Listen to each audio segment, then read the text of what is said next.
اللہ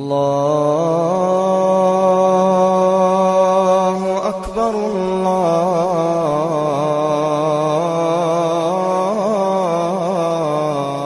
وقت کا سب سے بڑا تقاضا ہے کہ ہم لوگوں کے پاؤں پڑھ کے ان کو اللہ کا راستہ بتا دیں۔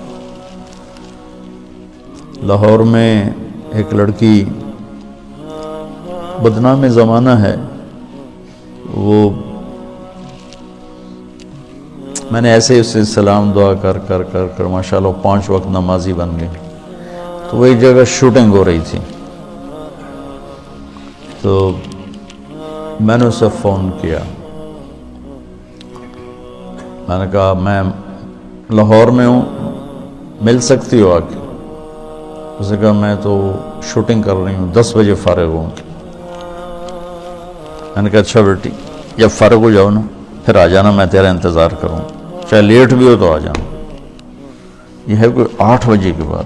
9 بجے پوری شوٹنگ ٹیم، باقی اداکار، ڈائریکٹر، کیمرہ مین سارے وہاں پہنچ گئے۔ میں بڑا حیران ہوں، میں نے کہا ہے تم تو کہہ رہی تھی میں 10 بجے فارغ ہو گئی۔ وہ کہنے لگی میں نے اپنے ڈائریکٹر سے کہا کہ مولانا طارق جمیل صاحب نے مجھے فون پہ کہا ہے کہ جب فارغ ہو تو آ کے مجھے مل جانا۔ وہ ڈائریکٹر بھی سامنے بیٹھا تھا، تو یہ کہنے لگے کہ مولانا طارق جمیل صاحب تیرے جیسی لڑکی کو فون کریں گے، یہ کیسے ہے؟ انہوں نے کہا آپ یہ کہتے ہو تو مجھے بیٹی کہتے ہیں۔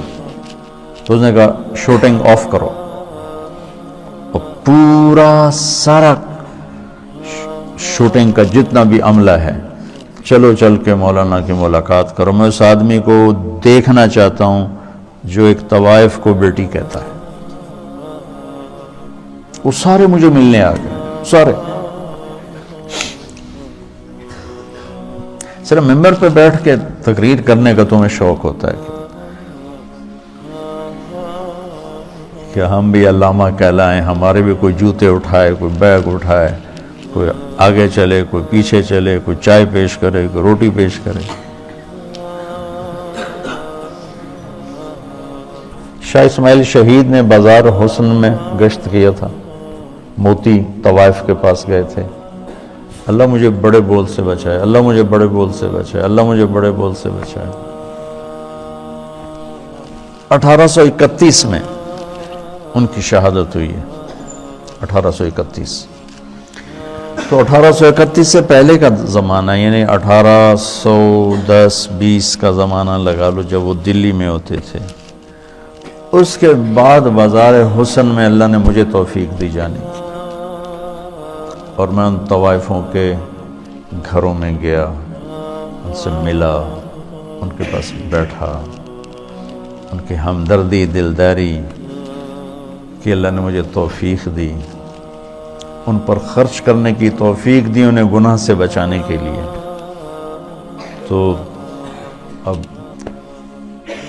8-9 سال ہونے کو ہیں، تو لمبے کے بازار حسن میں ہر ہفتے تعلیم ہوتی ہے، اور اس میں طوائفیں آ کے تعلیم میں بیٹھ، کسی کو کلمہ نہیں آتا تھا، ان کے کلمے یاد کروائے، وضو نہیں پتہ تھا وضو کروائے، نماز کا نہیں پتہ تھا نماز سکھائی، اور کتنی لڑکیوں کی شادیاں ہو گئیں۔ کتنیوں نے کہا ہمارا خرچہ لگا دو تو ہم یہ پیشہ چھوڑ دیں گے، میں نے ان کا خرچہ لگا دیا، وہ گھر بیٹھ کے کھا رہی ہیں اور برائی نہیں کر رہی ہیں۔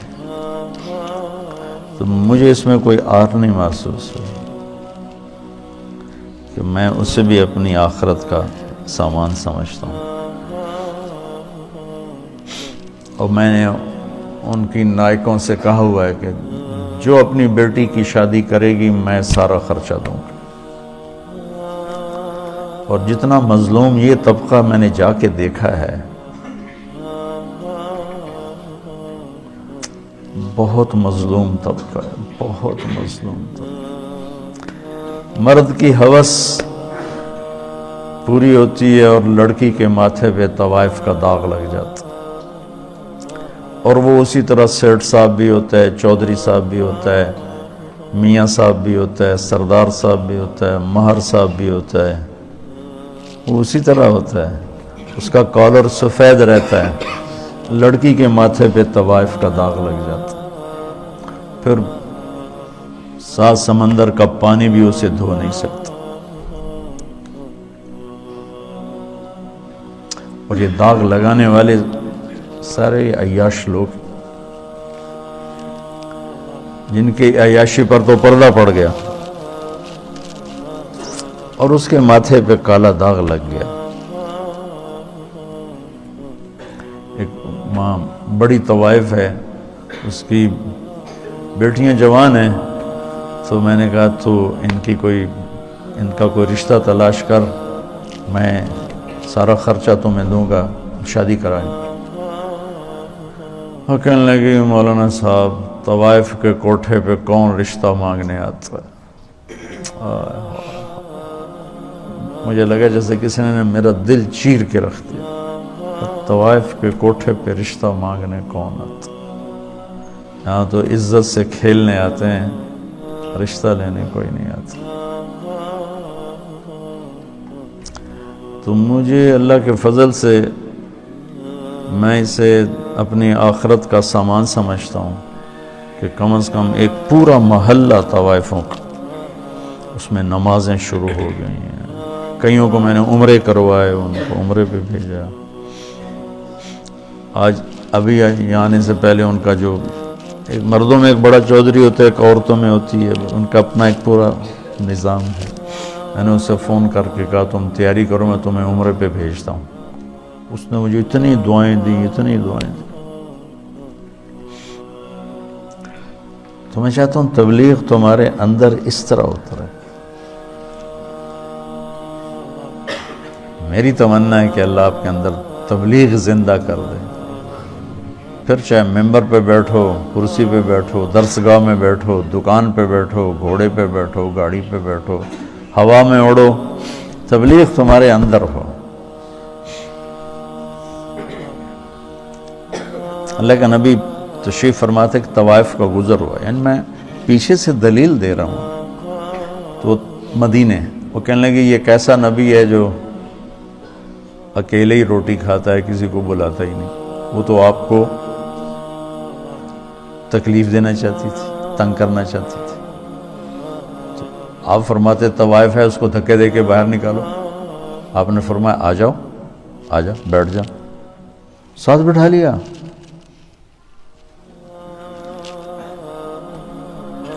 کہ کھاؤ۔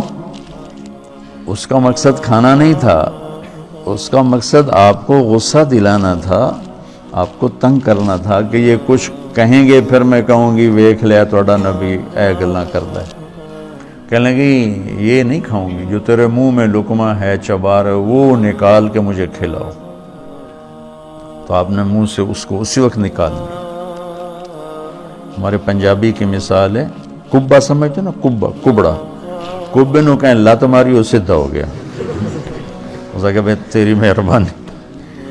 تو وہ کبے والی لت بن گئی، وہ تو آپ کو تنگ کر رہی تھی، اور اسے کیا خبر کہ نبی کے منہ کا لعاب جب اس کے منہ میں جائے گا تو کیا ہوگا۔ آپ نے اپنے ہاتھوں سے نوالا نکال کے اس کے منہ میں ڈالا، ساتھ ہی اس کا سینہ روشن ہو گیا، وہ کلمہ پڑ گئی، اور مدینے کی شریف ترین خواتین صحابیہ بن گئی۔ تو اب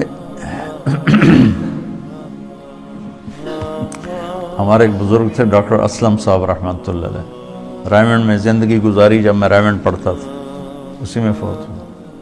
فوج میں تھے تو نظام الدین گئے، تو مولانا الیاس صاحب رحمۃ اللہ علیہ سے کہنے لگے میرے پاس آدھا گھنٹہ ہے، اب مجھے تبلیغ سمجھا دیں۔ تو مولانا الیاس صاحب رحمۃ اللہ نے فرمایا کیا کرتے ہو؟ کہا جی میں ڈاکٹر۔ تو ایک سامنے بڈھا سا نا میں باتی بیٹھا تھا، کہا اس کو آدھے گھنٹے میں ڈاکٹری سمجھاؤں۔ وہ کہنے لگے میں آدھے گھنٹے میں اس کو ڈاکٹری سمجھاؤں گا، اس ان پڑھ کو میری عمر گزر گئی، میں اس کو ڈاکٹری سمجھاؤں آدھے گھنٹے میں؟ تو کہنے لگے تو مجھے تم نے کوئی گھسیارا سمجھا کہ میں تمہیں آدھے گھنٹے میں تبلیغ سمجھاؤں؟ میرے وقت ٹائم لے کر آؤ، میں تمہیں سمجھاؤں گا۔ پھر وہ ایسا لگے کہ پھر ساری زندگی ان کی رائمنڈ میں گزر۔ ساری زندگی بس مرض الموت میں بیمار ہو کے گھر گئے، وہیں انتقال ہو گیا ان کا۔ تو جو کچھ میں نے دیکھا ہے یا 50 سال ہونے کے مجھے تبلیغ میں، وہ میں تمہیں ممبر کے 1 گھنٹے میں کیسے سمجھاؤں، اس لیے تو میں مشورہ دیتا ہوں کہ جو کہوں وہ کر لیا کرو تو فائدہ ہوگا۔ ابھی صاحب رائے مت بنو، نقصان اٹھاؤ۔